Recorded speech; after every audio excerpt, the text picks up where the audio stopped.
নমস্কার, আমি English learning class teacher চলে এসেছি আবার আপনাদের কাছে। আমি যে এই ডাফ অ্যান্ড ড্যাটের স্কুল ইংলিশ ট্রান্সলেশন বাঞ্চ এই বইটা থেকে ইংরেজি ট্রান্সলেশন করাচ্ছি। আশা করি আপনাদের ভালো লাগছে।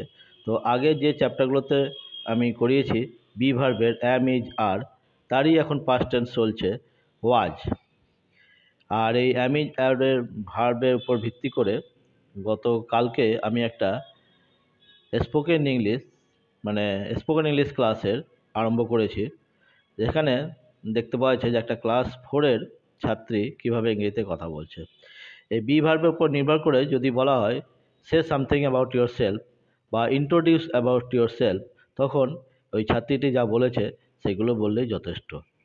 এখানে কি বলতে হবে আমি যদি আরেকবার বলি, তাহলে যেমন পরিণীতা রাম বলে একটি ছাত্রী বলছে, সে বলছে আমার নাম পরিণীতা রাম। এখানে আই অ্যাম পরিণীতা রাম, তার মানে আইটা সাবজেক্ট, অ্যামটা ভার্ব, পরিণীতা নামটা অবজেক্ট।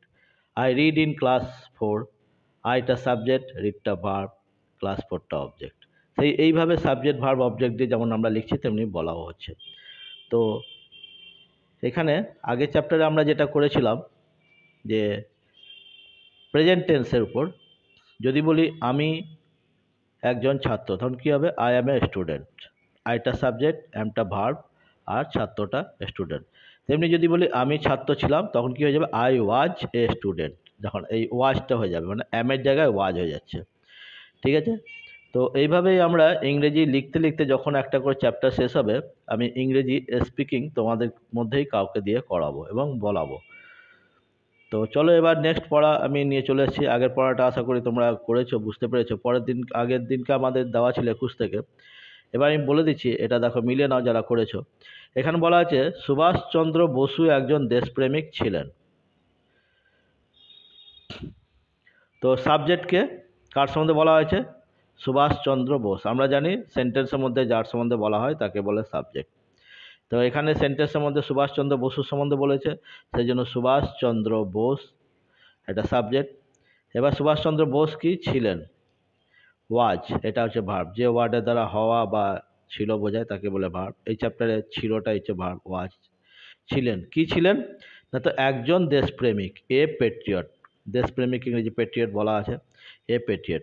যদি বলা হতো এখানে সুভাষচন্দ্র বসু একজন দেশপ্রেমিক, তখন কি হতো? Subhash Chandra Bose is a patriot. তখন ছিলেন বলতো না, দেশপ্রেমিক মানে এখনও দেশপ্রেমিক, তখন এটা ইজ হয়ে যেত। মানে প্রেজেন্ট বর্তমান কাল বোঝালে ইজ হয়ে যাবে, পাস্ট টেন্স হলে ওয়াজ। বুঝতে পারলেন? এবার দেখুন এখানে বলছে অনিল রয় কলকাতা বিশ্ববিদ্যালয়ের অধ্যাপক ছিলেন। সেম একই জিনিস, ওখানে সুভাষচন্দ্র বোস হচ্ছে সাবজেক্ট, এখানে অনিল রায় হবে সাবজেক্ট।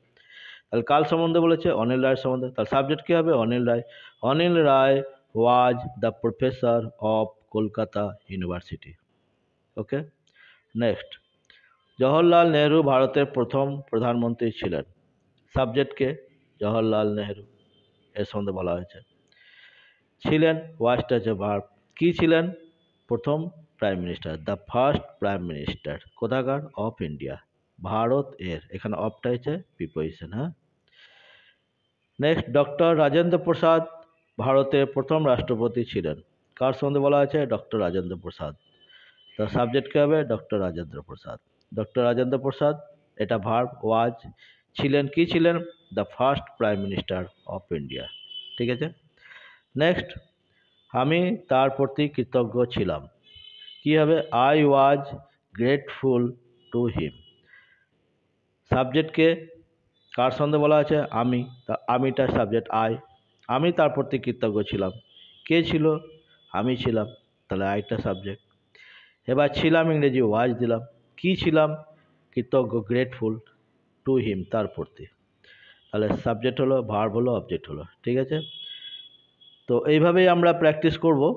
এখানে ওয়াজ দিয়ে সবগুলোই আছে। এর পরেরটা হবে 26 থেকে 30। তো ভালো লাগছে তোমাদের এটা? তো এইভাবে একটু কিছুদিন প্র্যাকটিস করো, দেখো যেমন যেমন চ্যাপ্টার শেষ হবে তেমনি তেমনি তোমরা লেখাও শিখবে, এবং I assure that you can speak English.